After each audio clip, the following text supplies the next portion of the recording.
Hello everyone, thanks for coming out here today. We really do appreciate you. Thanks for your continuous support and thanks for always staying tuned to our channel. And what we have today is from Adesina Akinwumi. We all know the saga that he's been into recently with the African Development Bank and with the US wanting to probe him a second time. And even Obasanjo and top other leaders like ex-president Goodluck Jonathan have also written to the U.S. Secretary Treasury to see that they don't carry out a further investigation and all of that. But right now, the news reaching us is why the U.S. actually wants Adesina out. It's been revealed why they want him out, and we're going to find out more details about that. Let's recall that earlier on, the U.S. alleged that he has been involved in some fraudulent activities and favoritism while he was working with them. So it's been revealed. We'll find out in a moment. Before we go into the details, please, if you haven't yet subscribed to our channel, click on the subscribe button down below and don't forget to give us a thumbs up. Hit on the like button. We really do appreciate you. Thanks for your continuous support. So right, let's go straight into the main details of the news. African Development Bank. Why US wants Adesina out? Akinterenwa, ex-NIIA Director General. A new perspective into the travails of the President of the African Development Bank, Dr. Akinwumi Adesina, was offered yesterday by a former Director General of the Nigerian Institute of International Affairs, NIIA, Professor Bola Akinterenwa, who described Adesina as a victim of colonial repression. In a nutshell, Akinterenwa said the U.S. wants Adesina out of African Development Bank because they believe he's not protecting their interests. Adesina, a Nigerian who had been at the center of allegations of impropriety at the Abidjan-based financial institution, which have been a subject of inquiry by the bank's Ethics Committee. The committee cleared the African Development Bank chief, but the United States Department of Treasury dismissed the verdict, calling for an independent investigation of the allegations against Adesina. AFDB, a regional multilateral institution, is owned by African countries, but the US is a major investor. Nigerian and other African leaders have been rallying support for the AFDB chief, who is completing his 5-year tenure but is entitled to another term. The embattled bank president had responded point by point to the 16 allegations made anonymously against him to the Ethics Committee.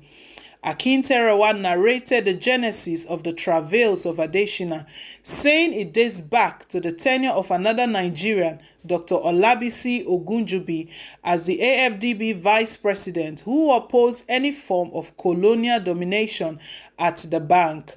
In international relations, allegations are political weapon used in disorganizing oppositions. With regards to Adesina's re-election, US is a major investor at the AFDB, so in terms of votes, they have more to say than most African countries, the former NIIA chief helmsman told Sunday Vanguard. Although former President Olusegun Obasanjo and President Muhammadu Buhari are among leaders backing Adesina's re-election, the reason the West probably doesn't want him is because US believes Adesina is not representing their interest. Before Adesina's emergence as AFDB president, Dr. Olabisi Ogunjobi was vice president of the bank, and he, Ogunjobi, kicked against any form of colonial domination. So, the US made sure he didn't emerge as president of the African Development Bank before he retired. Ogunjobi didn't allow America to suppress African interests, so they ensured he was not appointed president. He was in the system, he grew up in the system. Adesina was expected to represent collective interests, but the issue is he made life better for most African countries by alleviating poverty in Africa. The West is not interested in Africa's survival, and Akinwumi focuses more on African interests. If they eventually have their way, they may compensate Nigeria by electing another Nigeria that would protect the interests of the West. They are aware that Nigeria is also a big force to reckon with in taking decisions in the bank. The United States said he violated ethics of engagement, and the bank asked the ethics committee to investigate. They did, and they cleared Adesina. America did say they did not believe in that finding, that a neutral body should be set up. Obasanjo didn't interfere with the incumbent president. He wrote a letter to another former African president. He told them that they should not accept colonization in any form. They objected to the move, saying it was not provided in the bank's constitution.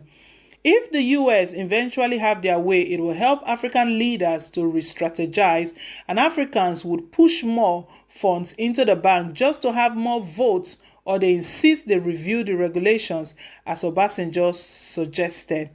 But it will bring about bad blood because the US is aware that Nigeria is a big contributor to the bank, so they would want to look for another Nigerian to replace Adesina, who is also a Nigerian. In other words, America does not want Adesina. The AFDB chief has in the meantime responded to the allegations against him by whistleblowers in a statement to the bank's ethics committee. On the appointment of an official, Mrs. Chinelo Onoho Amuza, Adesina said she was recruited through a globally advertised, open and competitive recruitment process. Adesina on the appointment and elevation of another official, Mr. Martin Fregene, said, "He is not my brother-in-law. There is no evidence he is." Second, Mr. Fregene is a world-class genetics, internationally renowned for his work on plant genetics of cassava, and who worked earlier at CIAT Colombia, one of the CGIAR centers.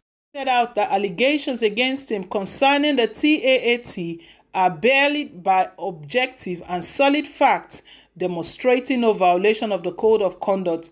TAAT is an initiative of the bank developed to help take agriculture technologies to the scale of millions of farmers across Africa. Although some staff made some mistakes in the procurement process, this is being investigated by the bank and no findings have been made yet. There was no impropriety. The president does not get involved in contractual issues in the bank, except in cases involving matters that may affect the image, reputation, and interest of the bank, he said. Concerning the appointment and promotions of Mrs. Maria Mulondi, Adesina explained that she worked with him prior to joining the bank. She was part of my transition management team as I prepared to take office at the bank following my election as president, and she was very able-led all engagement with the bank with my transition team. All presidents of the bank are allowed to bring in and appoint their own chief of staff and advisors to help them implement their mandate, Adesina said. On the appointment of Victor Oladokun, he said they were in university together and have been very close friends since then. Further, he noted that there was nothing in the bank rules that says that being a friend of anyone in the bank who gets recruited at the bank is against bank rules. He also pointed out that on contracting of Kapil Kapu, African Development Bank, under my chairmanship of the Multilateral Development Bank's head, was tasked to help further develop my proposal to the group on how we can work collectively to leverage global institutional investors to invest in infrastructure and other sectors. Another allegations was the appointment of Emmanuel Ezinwa, who was allegedly found guilty of sexual harassment. He explained, "The truth is that I don't know Mr. Ezinwa and have never met him in the African Development Bank." There was also the allegation of awards received by the president and the cost borne by the bank. Adesina said, "I received the World Food Prize, $250,000, and the Son Hank Peace Prize, $500,000, in recognition of a life of accomplishment in the field of agriculture. Although there were individual prizes, they brought great credit and prestige to the African Development Bank. On the allegation of settlement of staff separation, he said, the allegation that somehow the former chief economics, Mr. Celestine Monga, departed the bank with improper payments is false. The chief economics was not dismissed. Contract non-renewal is not dismissal of staff. He also addressed the issue of Mr. Charles Lufompa's appointment as acting VP and chief economics. The allegations against me over the appointment of Charles Lufumpa as acting vice president and chief economics are patently false. My conclusion after a careful review of the case of Mr. Charles Lufumpa is the investigators conducted were very faulty and cannot prove the allegations made against him. My review also showed a well-orchestrated effort to make Mr. Lufumpa a scapegoat for failures of others to do their job at the African Development Bank. The 15th allegation was disregarded for rules concerning leave of absence of VPs or travel of management. The president does not monitor or manage time off for staff as that's done by the human resources. The truth is the vice president had personal medical issues that he had to get attended to. His private life must be respected.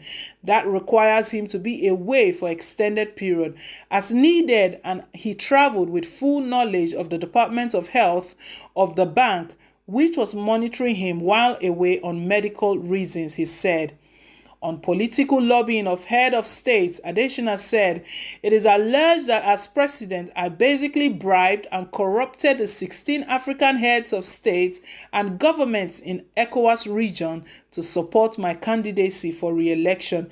Allegation essentially impugned the integrity, leadership, and honesty of 16 African presidents and ECOWAS. This is a fanciful and baseless allegation. In summary, Adesina said every single one of the 16 allegations against him remain unsubstantiated. I have not violated the code of conduct, the African Development Bank chief stated. So, my people, that is coming. This is it's been revealed while the U.S. wants Adesina out by all costs. Basically because he's not supporting their interests, he's supporting the interests of Africans. So that is where it is at the moment. The U.S. is still holding that they are going to go ahead with the external and independent investigation. We'll see how all of that plays out, and then we'll keep you updated. The good thing here is that all of the 16 allegations, he has come out boldly to speak against them. I mean, that's a bold move if his hands are really clean. To come out publicly to speak against all of those 16 allegations is quite a bold one, and it's quite commendable. So guys, leave your take, leave your comment down below in the comment section. We really do appreciate you. Thank you once again to all of our valued and dear subscribers. We really do appreciate you. And please, if you haven't yet subscribed, click on the subscribe button down below, and don't forget to give us a thumbs up. Hit on the like button. Till I come your way again, it's bye for now, and God bless.